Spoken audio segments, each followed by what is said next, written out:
Welcome back, everyone, to Global War 1914, Operation Albatross. This is the fall-winter of 1916 for Russia. And for purchases, we are going to cash and carry an artillery for $4. Purchase a Cossack, that's our elite unit, for $4. For $4, we're going to buy 2 trench fighters. And then for $12 for infantry. And then our final dollar, we're going to spend it on diplomacy. And try to get Sweden to stage 4, where we can see if we can't finally annex them. For technology, we're going to go for counter battery fire and improved factories. All right, so technology. Factories will be in the black, and counter battery fire will make that the green. Need 6 for counter battery and 7 for factories. All right, well, we hit on counter battery fire, but we missed on factories.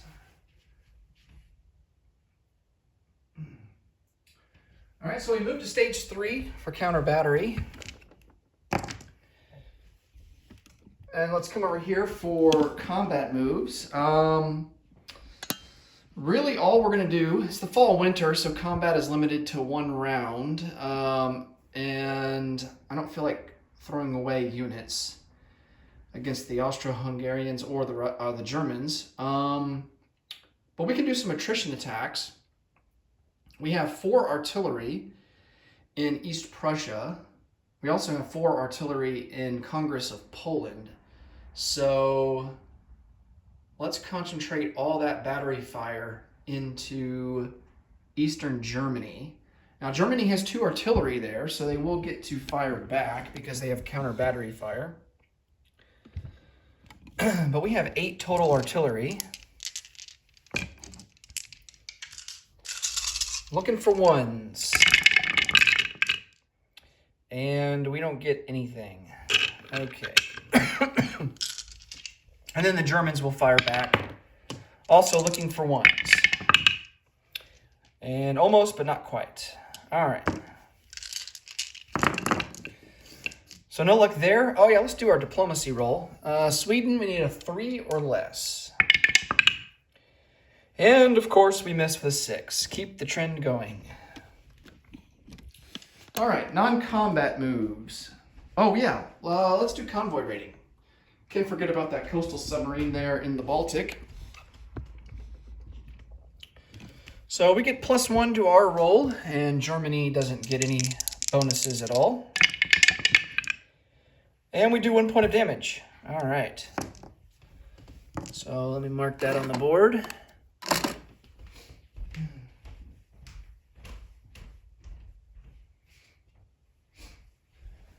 The maximum damage possible to that line is 2, so didn't max it out, but hey, at least we got something. Okay, non-combat moves.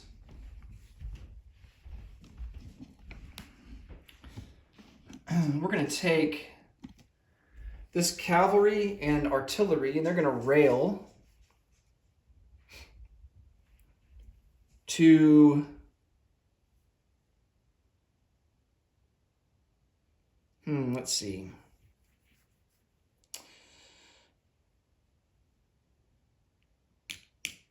Cavalry is going to go and rail to Congress of Poland. The artillery is going to rail...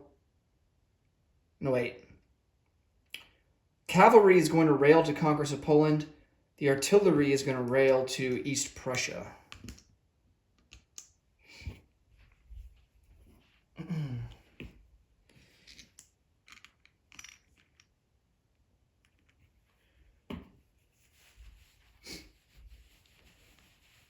And I don't think we really want to move anything else. I think we're pretty much set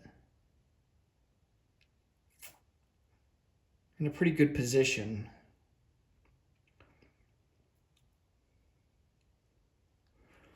All right, let's place some units.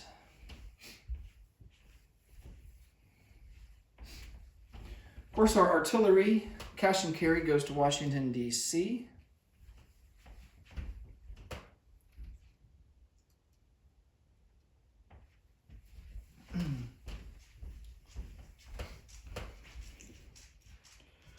We're going to place a Cossack into Warsaw.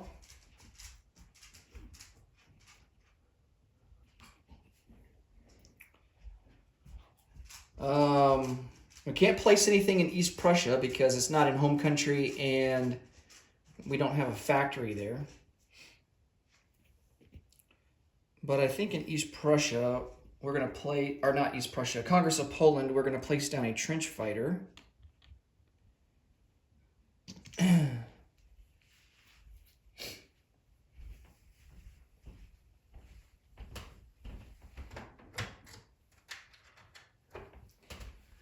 And then our other trench fighter is going to go into Congress of Poland.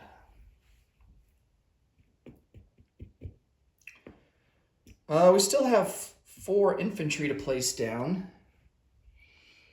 I'm not called Congress of Poland, Grando province, rather. 1 infantry is going to go into Lithuania.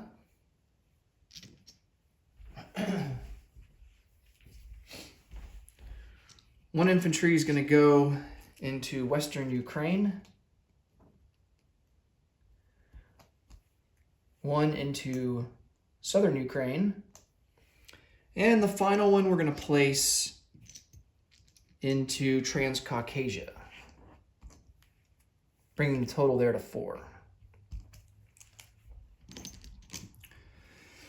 All right. Let's go collect some income.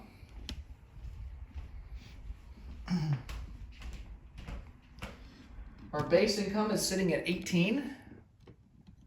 And we get to roll and see how much extra cash we get here for our wartime economy bonus. And that is a 5. So that will boost us up to 23. And we will have 23 in the bank for next turn. Actually, we will have 24 because we get trade from Sweden. So we will have 24 in the bank for next turn. And that will do it for Russia. Next up will be Italy. Thanks so much for watching. Until next time, take it easy. Bye for now.